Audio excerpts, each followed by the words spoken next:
since you were pregnant. And what's the scar down here? This looks like there's two. Caesarean? Caesarean, yep. Did you have anything that began after your caesarean? Not that I can immediately. So your migraines began. I've got injuries that I can't. Right. Your migraines began in that pregnancy, though, didn't they? Yes. Okay. Well, perhaps we better do neural therapy to that scar, as well as doing a pelvic treatment. It'll be like that one I did into your cheek just now. That's okay? Yeah. Okay. All right. So. Have you used it for ovulation pains? You know, someone get really disabling. Yeah, it would be quite good for that. Very good for that. Where's my mark? I can't see it now. I thought I'd marked it. Turn this over here. Oh, there. I've got another mark there. There. So, it's halfway between, really. All right. And then you feel for the femoral artery, because you don't want to miss it. There it is.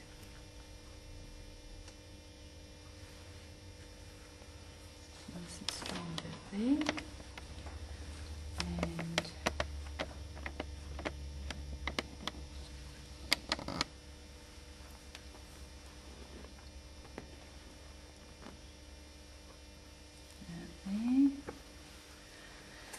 And then you, when I get to the right spot, I'm going to put about a teaspoonful in each side. Rhonda? I'm going to put about a teaspoonful in each side. When I get to the right spot, you'll feel a nervy sort of feeling in your labia or clitoris. But the needle won't be there, but it'll be near some nerves down in the pelvis. So you tell me when I get there. I'll be going nice and slowly, and I'll put some of this local anaesthetic there, and it will numb it. So That's the signal that I'm at that plexus of nerves that I need to get to help your autonomic nervous system. Yes,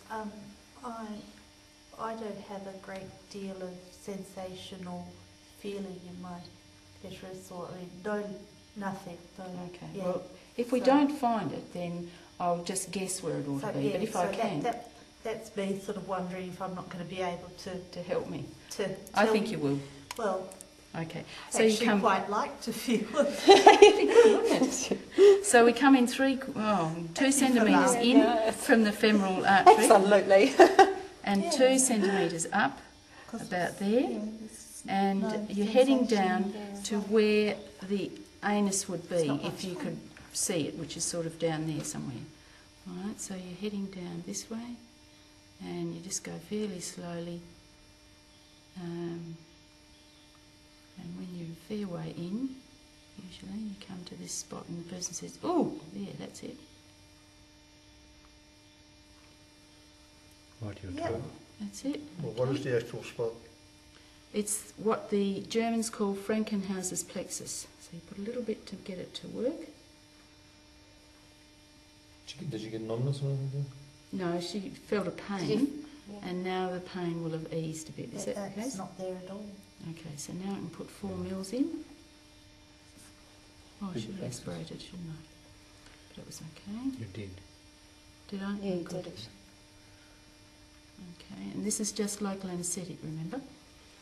All right, and then the other side, there's the femoral artery, there's the line of the top of the pelvis, so we come 2 centimetres in, 2 centimetres up, go about there, and aim for the midline about where I was before, very slowly. Well, my teacher didn't tell me to go slowly, but I just think... Now I've actually hit bone, so I'm going a bit too far lateral, so I need to change direction a bit. I'm going to go more medially. You okay, Rhonda? Yeah, sure. What's the purpose of this again now? It's for the painful periods or something, isn't it? Hang on, I'm waiting for her signal. I can't answer at the moment. You can have my signal. That's it now, is it? Yeah.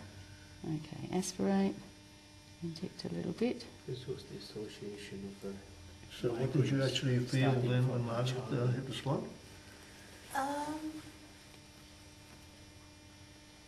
Just some kind of a discomfort, wasn't it? Oh, I wouldn't call it discomfort, just a something. Mm-hmm. In the labia or clitoris? Yes. How many mils? 5 mils in each side. Now we ought to do a little bit to this scar as well. I've got this beautiful one. Probably up. So, yeah, and some, yeah. So this is normally you don't have this great long needle to do neurotherapy with.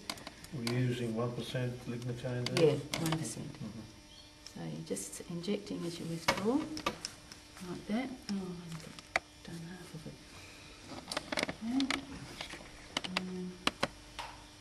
Did you give that before the actual migraine started in the case of the period? Yes, yeah, that would be a good idea to do it just before the period came. Or if you missed it, do it, as soon as you can get hold of the patient. Yeah, and the other thing you can do for migraine is give them an intravenous 1 mil of lidocaine and an intramuscular magnesium injection. Yeah, I think she actually had the intravenous, I think she had even more than that, but it didn't help her. So.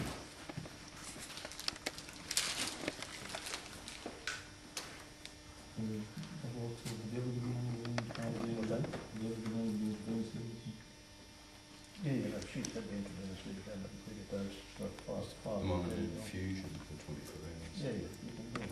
Did you? But, and quite a few neurologists do that. Yeah, but that's one of the treatments for migraine. She's had that. Okay, so you usually go into the end of where you last finished so that it's pretty numb, where you put the needle in again, and you can get it as shallow as you like. If you can get an intradermal one, it's even better. But it doesn't have to be. Subcutaneous is just as good.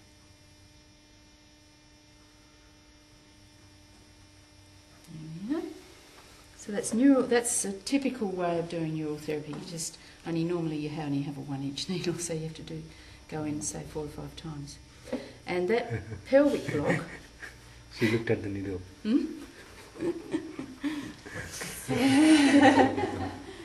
that's good. Afterwards is always better. A pelvic block is quite easy to do, as you can see.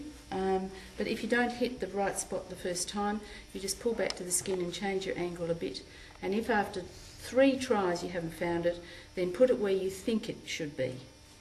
Okay, and hit quite it on often, the wrong spot, is that yeah, it? yes, because you want to be in the pelvis, not on the sides. And and quite often what you'll find is when you're injecting that 5 cc's, after aspirating of course, you often when you're halfway through giving it, she'll say, oh yeah, there it is, and she'll get that nerve sensation that you were looking for in the first place, and it'll trickle down to where it ought to be. Okay, Rhonda, thank you so much.